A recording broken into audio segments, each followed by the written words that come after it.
And now, from beyond our dimension, this is the JeffMara podcast. Here's Jeff. My guest is Carole Stacey, who's had both a UFO sighting as well as a near-death experience, which we're going to learn about today. Carole, thanks for joining me and welcome. Thanks for having me, Jeff. Well, Carole, let's start with your NDE first and go from there. Okay. I had pneumonia, and I'd had it many times before. And I think I went and got a week's worth of groceries, and I think I took 2 antibiotics, and then I went to bed in my apartment here. Anyway, I asked for a glimpse of heaven. I think the pain was so bad that I asked for a glimpse of heaven. It's like being stabbed. Every time you breathe in, it's like being stabbed in the back and someone's turning the knife. So I asked for a glimpse of heaven, and then I was above the earth. The earth was like a blue marble. I don't remember coming out of the body, the physical body. I don't remember looking back at my physical body in the bed. I was just above the earth. The earth was like a blue marble, blue oceans and white clouds. I was in some kind of a spiritual body. I don't remember lights or tunnels or music. I had some hands. I don't know whether they called it a rainbow body, an energy body, a spiritual body. The different cultures have got different names. Anyway, and then I turned, and there was this being in silhouette. The light behind it was blue-white like a welder's torch. Our sun was yellow compared to this light. And I was in a Christian frame of mind at the time, and I thought it was Christ. It had long hair and a long robe, and I couldn't see its face. The light was so bright behind it. And the love that it had for humanity, it was divine love. It was unlike human love. And then I asked it, do you know what's going on down there on planet Earth? And I went to speak, and it saw into my heart. And it knew everything about me. And I cried because there was perfect understanding. Because usually we get misunderstood, misinterpreted. And then I was told to let go of everything on Earth. And I thought it was the earth, the air, the fire, water, plants, and animals. The being was there reassuring me all the time, because I thought I would never see the earth again. So I let go, and then this divine love went right through me. It was like gold going through me. I was in a state of ecstasy. It was exquisite. It was euphoric. I don't know what words to use. And then I had to give up even the love I had for my mother, not just the physical things. My mother was still alive at the time. I was in Toronto here in Canada, and she was in London, England. And I had to give up the love or anything, any attachment that I had for Earth, because that would keep me earthbound. I'd be an earthbound spirit. So again, the being this time was behind me, reassuring me. I was like a kid with a teddy bear, trying to let go of the teddy bear. And I would let go and hang on and let go. And in the end, I thought to myself, well, she's in the universe.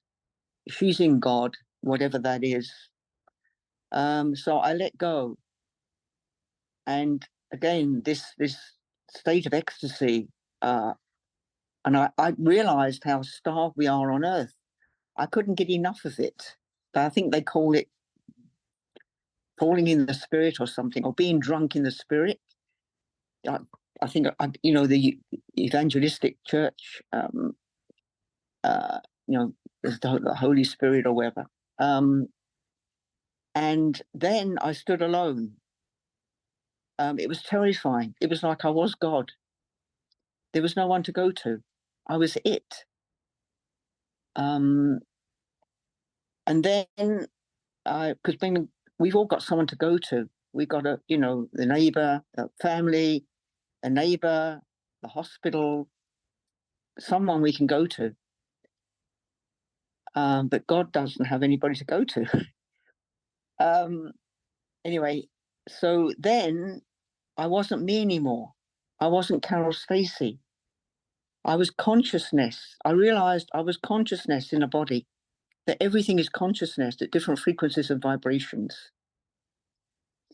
And then these highly evolved beings that I took to be angels at the time, they said, you've had enough. Your time is not up yet. You have to go back. I didn't want to go back. It was so beautiful. Anyway, that's what I came back and woke up, and I'm trying to get back into it. The same night, and even the next night, I tried to get back into it again. But I've only had the one experience. I've even joined the Monroe Institute for Journeys Out of the Body, but I haven't.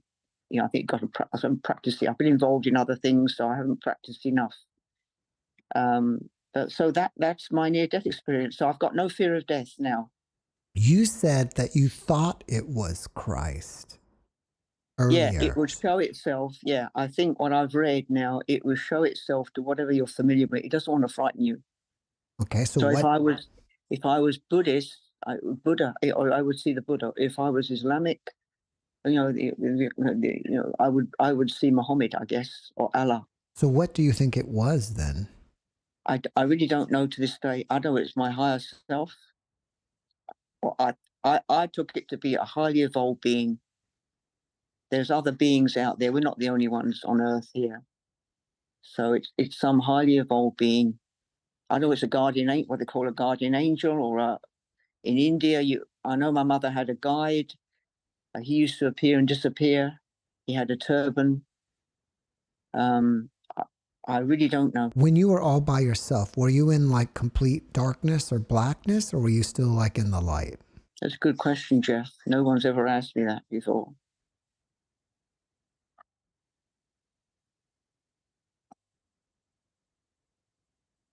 It's hard to describe. You're in another dimension, another level, another plane, another realm. It was just a feeling. It was more. Well, while you were with the being, you were in the light, or were you in like some place that was like paradise or something? I was in space, above the earth. Okay. I guess there was stars and. Well, since you said the earth looked like a blue marble, I guess you can confirm that the earth is not flat. But who knows from your perspective, right? That's the way we're conditioned or whatever, But I would, based on that, from my experience, yes. But then that's only my own perception. Right. Time is a funny thing. Space, It's not the way. I mean, the laws on Earth are completely different in space. I know that a feather and a hammer on the moon, they come down together because there's no gravity. So the laws out in space are different from the laws here. After you came back, did you have any new abilities that could be considered psychic? Yeah, I did. Yeah. What are they? I can remote view. In fact, I'm teaching remote viewing. Anything else? And then using your intuition. It actually, the experience changed my whole life. In what way? It turned 180 degrees. My whole way of looking at things changed. Did you tell anybody about it? Not for the longest time. And then, as I say, I was, I'd worked in London. I worked over here in Canada. I went to college and university. And actually, I never wrote this down. I don't know when it happened, what year. It must have been somewhere. I moved here in 1980. I was on the west side of the city in 1968, but I moved here in 1980. So somewhere between 1980, could be 1990s. I never wrote it down at all. So when getting back to your question again, what was your question again? Sorry. And what way did it change me? Yeah. Yes. Yeah, I started. In fact, it started even before that, I think.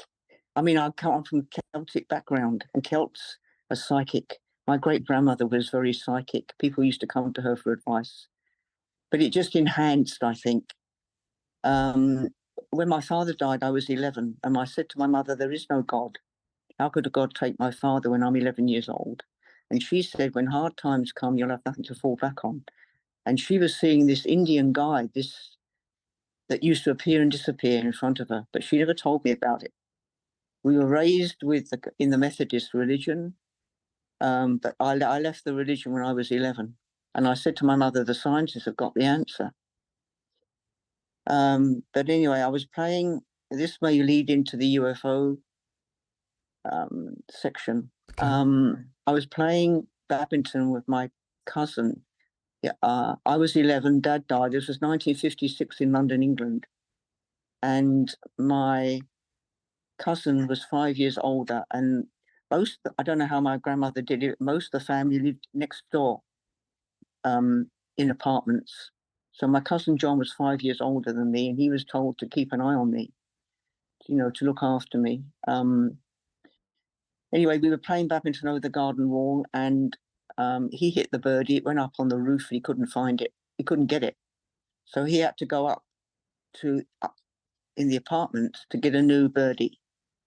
And as he did, I saw this UFO. It was oval shaped, and the light. It was a daylight sighting, which is unusual, and the sun was shining off of it, and it was absolutely silent. I even stood on the garden wall and was waving to it. And then we were used to seeing. I mean, the American you folks were stationed in England during the Second World War, and you stayed because the Cold War was going on, and you were stationed at our RAF bases. So we were used to seeing the military go over, the military aircraft, the Royal Air Force, and also the American planes, with the stars and stripes. And then we used to see the commercial planes going into Heathrow, London Airport, the civilian aircraft. But this thing that just hung there, and he went up. There was no elevators in these buildings. They were Victorian houses with like upstairs and downstairs with the rich and the servants, and they turned them into apartments after the First World War. So he had to go up at least 6 flights of stairs or more. So he went up. Say he took to 6 minutes to go up and 6 minutes to come down. So and then he came down, and I pointed. I said, "John, look," and we both stood there looking at it. And then it winked out. It never went anywhere. It just winked out. It went into another, what would you call it, vortex or another dimension. Now, he stayed with science fiction, but at that point, I'm thinking there's some truth in this. Though wasn't much going on in England, and then I came over here in 1968, and that's I started going to the UFO conventions. So I met, most of the speakers, and I met the abductees. I met Betty Hill. Barney had died of natural causes. I met Travis Walton. He was a logger. He was a lumberjack in the Apache Sitgraves Forest in Arizona. And I also met Larry Warren. Larry wasn't actually abducted. He was at Rendlesham, Rendlesham Forest is in between RAF Brent Walters and RAF Woodbridge. And we had nuclear weapons there. So that's why there was UFO activity. Because they come down on all our bases, and knocked out our weapons. So anyway, then I started getting into radio shows like Coast to Coast and Jimmy Church Radio. And then I guess because I shifted, I guess when you shift your thinking, this is the way I think. This is the way the universe is, cosmos is designed. That what you put out comes back. I think I'm looking now at science and spirituality are the same things. What the gods handed down, the knowledge, is the same as the quantum. They're calling it the quantum field now, the scientists. Anyway, so I started getting all these Zoom meetings, all these different groups, the Monroe Institute. There's the Billy Meyer. Billy Meyer is a one-armed farmer in Switzerland. He's in touch with ETs and written a book called The Goblet. I got into Ekankar. They're into out-of-body travel. There's Sheila Seppi on a Monday night, Galactic Alliance. She's in Denver, Colorado. And then on Tuesday here in Canada, there's an Opus, I think it's Opens group. That's a support group for people that had experiences with UFOs and extraterrestrials. And then there's the Winnipeg group, which Grant Cameron started because at the Alien Cosmic Expo that we had here in Canada, they used to have a Friday night was for experiences. And that's where he decided that he would open up a group in Winnipeg, a support group, because people that have these experiences and they go to a doctor, the doctor sends them to, you end up in a mental hospital.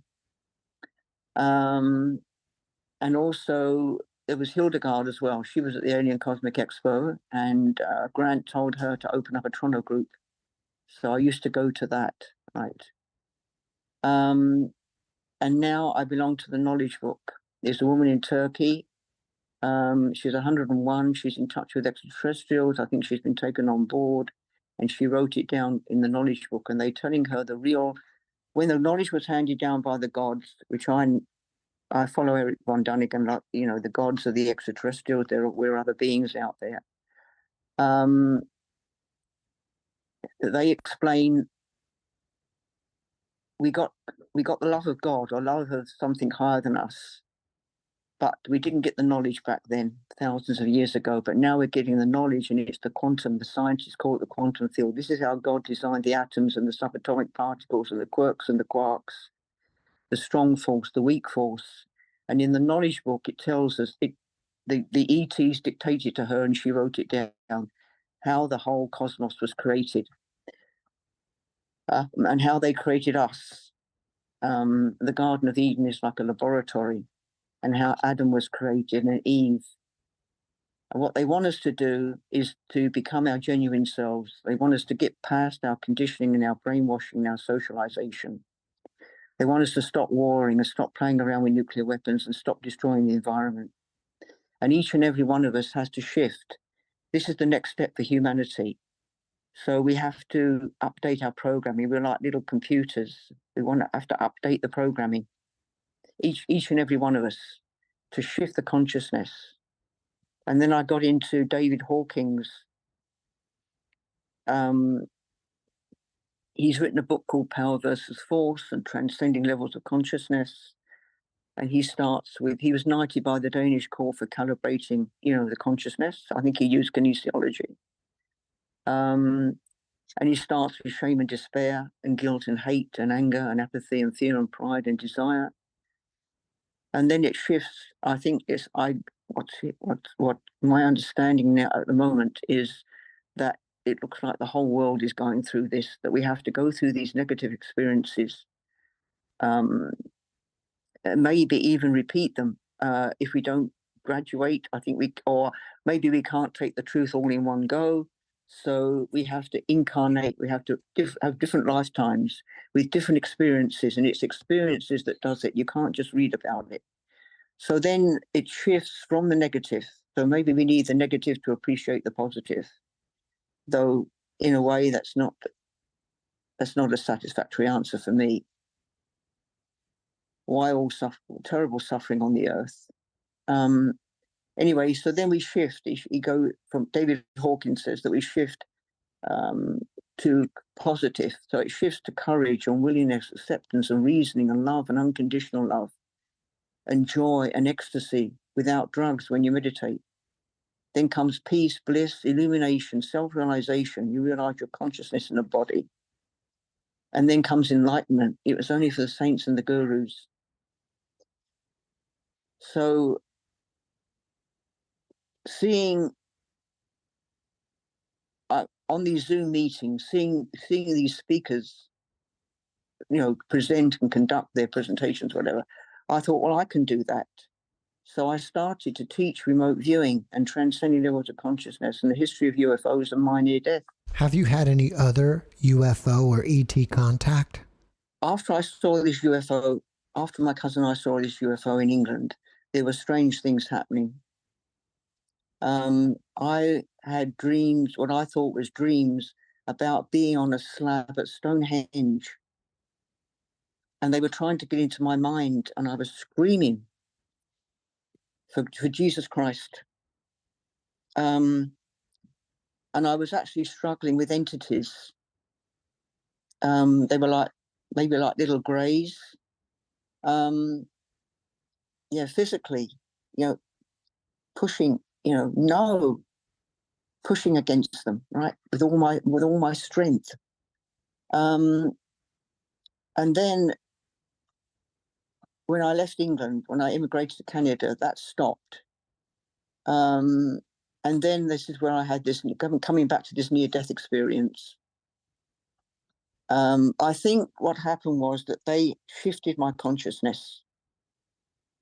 I've heard that, like, I remember in Hildegard's group, there's a guy, I won't mention the name there, but he said they were to split the consciousness or to shift the consciousness or whatever.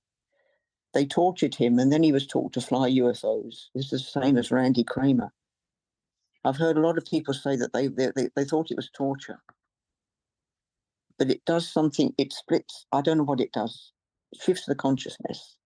So therefore, then I had this near-death experience, right?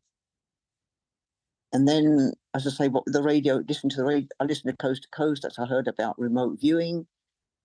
A friend of mine, then I got on to Richard Serrett. He used to have a show here in Toronto, and now he's a co-host on Coast to Coast. And he had a woman on there, Joanne Crobot, and she had been down to the States and she'd learned remote viewing. So my friend phoned me and she said, switch over from Coast to Coast, switch over to Richard Serrett, who was on a Sunday night back then. Because I was trying to find remote viewing in Canada, but I couldn't. There wasn't anything at that point, groups or courses or whatever. So I took her course. I contacted her. I took a course. I think someone had loaned the office over a weekend, and we did it back to back. So Richard was in on the session. I think he had it on film or video back then for his show, and it was shown on TV. So the first session, Richard got what he thought was white paper with strange writing on it. And what I got was a dome and a turret. So at the end of the session, Joanne asked, what did we get? There was a procedure that she did. The procedure was set up by, I think, Ingo Swann at Stanford University. And then the military took over. So we were sort of following a military procedure. So we all said that the building was somewhere in the Middle East, but we didn't go far enough because it was the Taj Mahal. But at least I got, and Richard, he got the front of the front of the Taj Mahal is white marble with the writing on it. So Richard, we all got a different angle, right? And I got the dome, and I got the minarets, right, on each side of the Taj Mahal.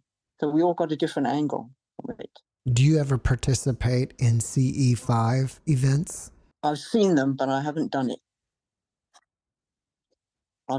I'm retired now, so I'll go down to the Lake Ontario, and I go walking, and I'm always thinking, I keep saying, I know they're up there. We can't see them with our vision is a certain range. And I just love to, make contact or whatever. I haven't right now. Do you think it's possible that being you saw during your NDE was an ET? Yeah, absolutely. Of course, we're all ETs. We've all come from the Big Bang, right? We're all made of star stuff. We're all ETs. That's the way I see it. That's in the knowledge book as well. Has the memories of your near-death experience faded over time? No. I never wrote it down. I don't know what year it was or whatever, but it stays with me. And I've never.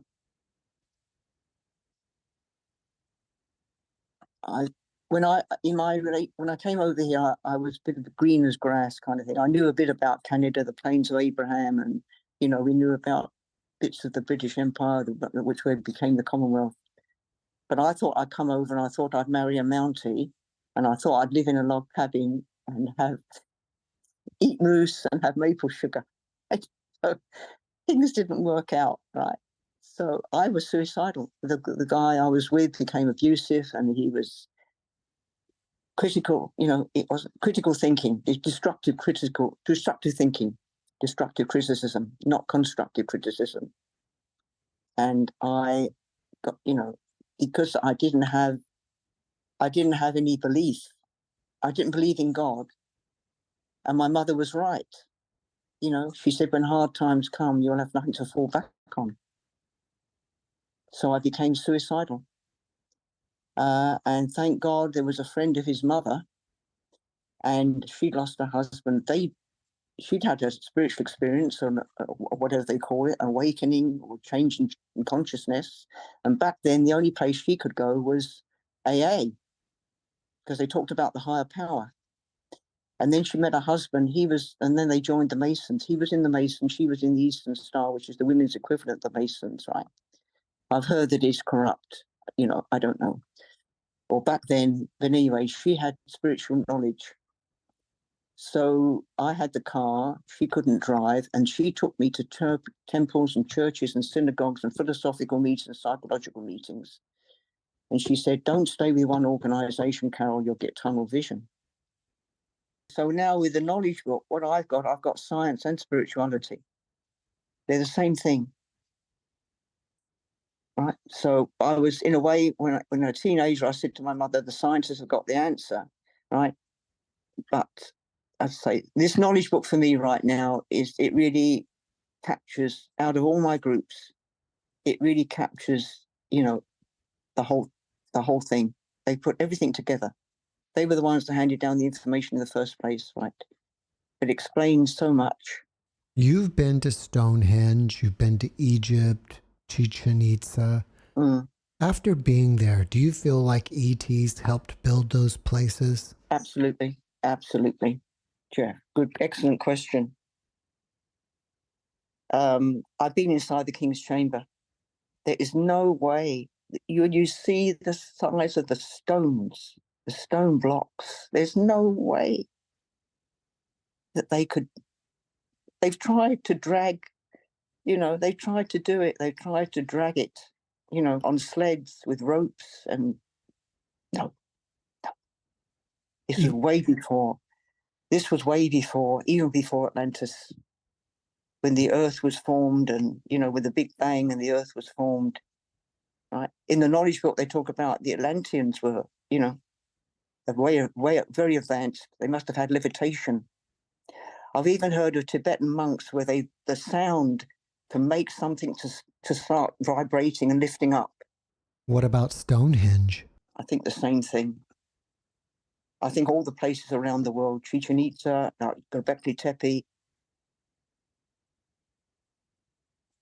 this has been done by advanced. I know in the Bible it says the sons of God, came with the daughters of men. So the ETs came down here, right? Dr. Zechariah Sitchin discovered the Sumerian text that talks about the planet Anunnaki, the planet Neberu, that came by Earth, and the Anunnaki came down here. And they wanted gold for their planet, and they got sick and tired of digging the gold out of the ground. So they changed humans from Cro-Magnon into Homo sapiens. So there's the missing link, and they got humans to dig gold out of the ground for them. So yeah, definitely advanced. Yeah, a technology that we've lost somehow. Now, you said earlier you don't fear death, right? No, maybe the pain, but not death. No, we don't die. We really don't die. We leave the body behind and we go on. We don't have it. The spirit doesn't leave the body. We are the body enclosed. The body encloses consciousness. It's a completely different way of looking at things. So you leave the body's, this earth, everything moves at a different frequency. Again, this is all in the knowledge book. So when we're ready, Hawkins said that we can't go above 1,000 calibration on this earth. So to go to a higher frequency, we got to leave the physical body behind, like taking off a suit of clothing, to go to higher levels. You are referencing this book called The Knowledge Book? The knowledge book, yeah. Who wrote that book? It's been dictated. There's beings, the beings out in space. There's a federation. There's people from Sirius. Let's say the Federation is like Star Trek. We thought it was entertainment, but I think it's true. And they contacted her. She used to be Rumi in a previous life, the Islamic poet. And now she's reincarnated. In fact, we've all reincarnated, but because we can't take the truth all in one go.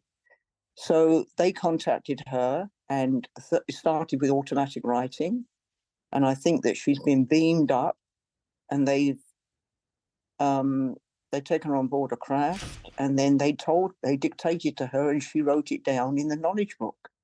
Started in 1980. She's 101 now. And they're telling her how everything is created, and it's the same it's similar. But she has, there's a channel, what they call a channel alpha. There's an energy channel that's been above the earth. That doesn't shift. And this is where the knowledge comes down from space, from these other dimensions, these other levels, the planes and the realms. So it's called the alpha channel. I know of no other group like this. And the alpha channel has stayed in that position, but the earth has moved over thousands of years. And this is all explained again in the knowledge book. It's the days of, so initially, I think it was over Tibet. So, Tibetan, the monks there have got knowledge, right? Like the Dalai Lama, right? Going way back. Then it came over Egypt. And that's where the Moses was sent down. All these people have been sent down to help humanity. So we didn't quite get it with Moses. Then the earth shifted again. The alpha channel was still in the same position, but the earth was shifting. So then it moved to the Middle East. So therefore Christ was sent. And then now it has moved to Turkey. And then this is where they chose, and this is Mrs. Jorak. They call her Mevlana. She was Mevlana in the previous life. What do you think is going to happen within the next year or so? That depends on us. What I'm getting from this book and also from other groups is that they want humans to, I think we have to come to some critical mass where certain human beings have got a higher level of consciousness. And in the book, they tell you how to become your genuine self, how to have, love and tolerance. And you've got to have all the positive. In fact, they say think positive all the time. Do not have any negative thoughts. And I think when a certain number of humans get to that point on Earth, they're not going to do it for us. We're like kids, you don't keep doing it for the kid. The kid's got to do it. We're like kids. We're very primitive. They say that we're a zero frequency, but when we come to that certain level of consciousness, I don't know whether they'll land on the White House lawn or they're contacting individuals, but I think maybe they'll come down en masse. Or if something happens with our sun, again, this is in the knowledge book, if something happens with our sun, or something happens with the nuclear, or something happens with our environment, we'll be taken, or even as more and more people go to higher levels of consciousness, we're going to be taken to a new planet even. It's called Beta Nova. I know in Revelations it talks about a new heaven and a new earth. So that depends on us.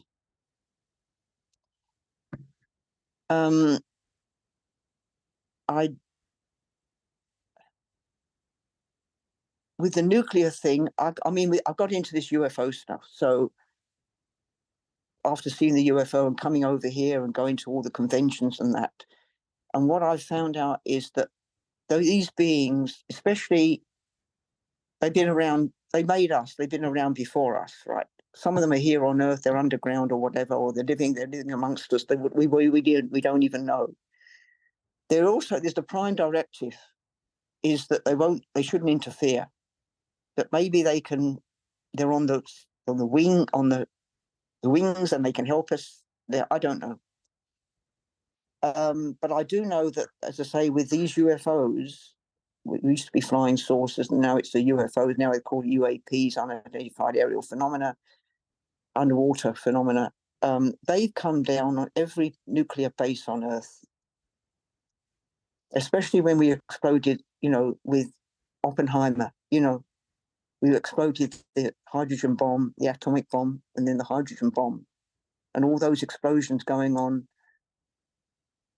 How many years did it go on? Russia was testing, France was testing, all these countries were testing, England and you folks down there. I'm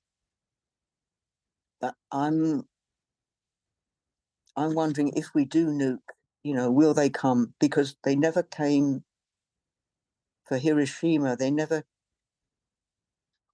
helped with Nagasaki or Chernobyl or Fukushima. I've heard with Chernobyl, apparently they sucked up some of the radiation. There was UFOs seen over Chernobyl. I don't know. After watching this podcast, people may want to reach out to you and ask you questions. Are you open to that? Yes, absolutely. What's the best way to contact you? I have an email. Okay, sometimes I can put this in the chat. So my email is caroleannstacey@gmail.com. So that's CaroleAnnstacey.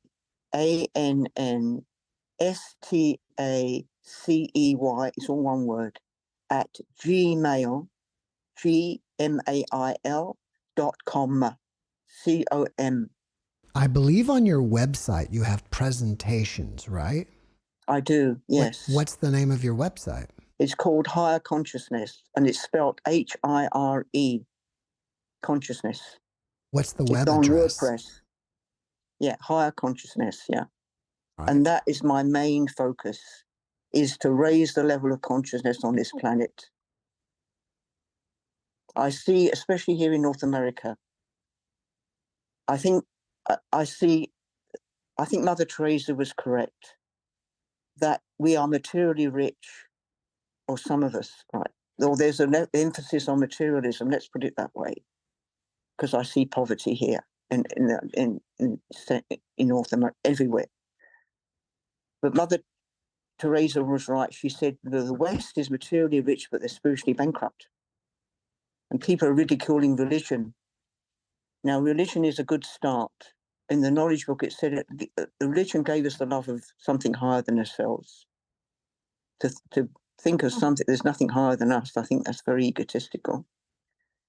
So, and I saw this when I got my degree in psychology, or even when I got my degree in counseling, and we specialized in addiction and mental health, right? I thought that it was just a few people on earth that suffered from addiction or mental health, or, we had criminal justice. That was our three choices. Now I'm realizing, no, I think most of humanity is in this state. I don't know what's happening in other countries. Even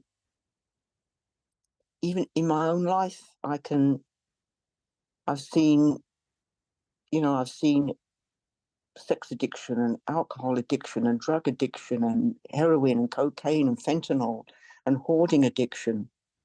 And I'm thinking these people are spiritually hungry and they're trying to satisfy it with a material thing. You can't do that. I think in the Bible it says something about, and this is not religious, you go beyond religion. I think this is what Christ was trying to tell us, right? This is the way the universe is designed. You can't satisfy, it's a different frequency, it's a different vibration. You can't satisfy a spiritual hunger with a material thing, right? And I think in the Bible it says that people that come into this knowledge, this higher levels of consciousness, this come into spirituality, because religion is following somebody else. If they come into spirituality, they will thirst and hunger no more, right? So all these religious tenets, I think David Hawkins talks about religious tenets, little things from the Bible or from the Quran, you suddenly realize, oh, that's what it really means. Or that's where we're at right now. Maybe 10 years, a year from now, I'll see it completely different.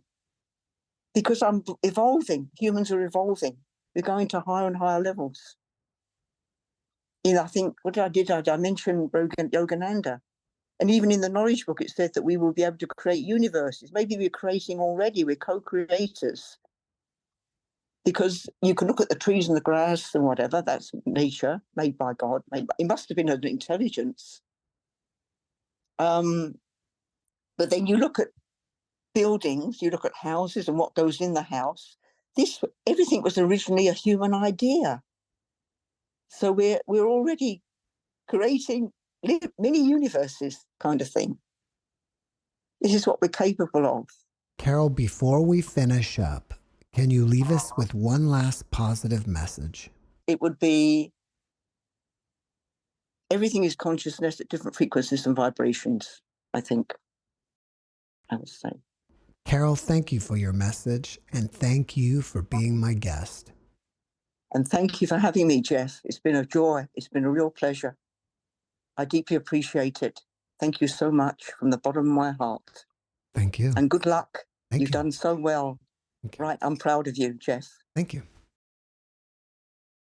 Thanks for watching the JeffMara podcast. I really appreciate you. Another way to show support is through YouTube memberships. And if you do, there are loyalty badges and other perks depending on your level of membership. All you need to do is click the join button underneath the video to find out more. Thank you for your support.